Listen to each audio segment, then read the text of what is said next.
एक बार की बात है जब महाराजा अकबर और बीरबल महल के समीप एक बगीचे में बैठ के बात कर रहे थे। तभी बातों बातों में अकबर ने बीरबल से कहा, बीरबल तुम कोई ऐसा व्यक्ति ला सकते हो जो 3 तरीके की भाषा में बात कर सकता है, जैसे मानो वो इंसान की बोली भी बोलता है और जानवरों की भी। तो इस पे बीरबल कहता है, महाराज ऐसा कोई काम है जो आपका बीरबल नहीं कर सकता? तो इसमें अकबर मुस्कुराते हैं और बोलते हैं, वैसे तो ऐसा कोई काम नहीं है, लेकिन तुम एक बार ये भी करके दिखा दो ताकि मैं तुमसे और प्रभावित हो जाऊं। तो ये सुन के बीरबल कहता है, कोई बात नहीं महाराज, आपके दरबार में सुबह सुबह मैं एक ऐसा व्यक्ति लेके आ जाऊंगा जो 3 तरह के भाषा में बात कर सकता है।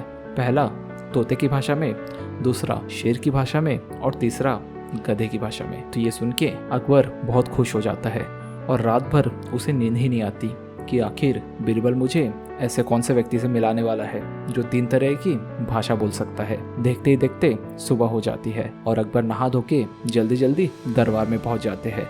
जब वो दरबार में पहुंचते हैं तो वह देखते हैं कि पहले से वहाँ पे बीरबल खड़ा है और उसके हाथ में एक मदिरा का बोतल है जो कि वो एक व्यक्ति को पिलाता है और पिलाने के बाद महाराजा के सामने उसको लेके जाता है। जब वह व्यक्ति देखता है कि महाराजा सामने खड़े हैं तो वो डर जाते हैं, क्योंकि उसने अभी अभी शराब पिया था।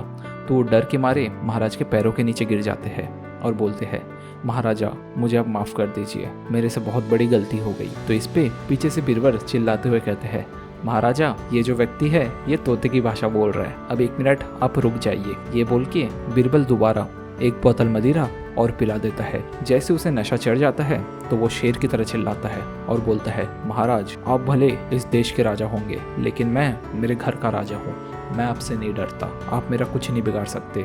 तब बीरबल हंसते हुए पीछे से चिल्लाता है और बोलता है, महाराजा ये है शेर की भाषा, अब आपको मैं गधा भी दिखाता हूँ। बोल के वो दोबारा एक बोतल मदिरा और पिला देता है। जैसे मदिरा वो व्यक्ति पीता है वो नशे के हालत में नीचे गिर जाता है और धीरे धीरे बड़बड़ करते रहता है। तब बीरबल कहते हैं, महाराजा ये है गधे की भाषा जो अपने में ही बात कर रहा है। ये बोल के बीरबल हंसने लगते हैं और अकबर भी हंसने लगते हैं और बोलते हैं, वाह बीरबल ये बहुत अच्छा तरीका है कि तुम गलत भी साबित नहीं हुए और मुझे ऐसे व्यक्ति से मिला दिया। बोल के दोनों हंस पड़ते हैं। जैसा कि आप सभी को पता है, बीरबल कुछ ऐसे कारनामे करते थे जिसके कारण वो हमेशा से पुरस्कार के हकदार थे।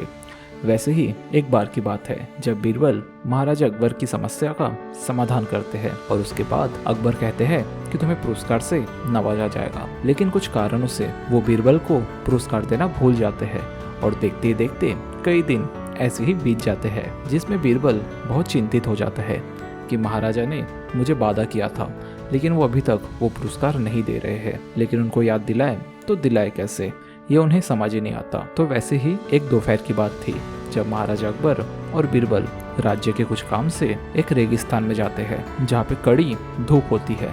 तो वो टहलते टहलते एक पेड़ के नीचे जाते हैं जहाँ पे एक मटके में पानी होता है।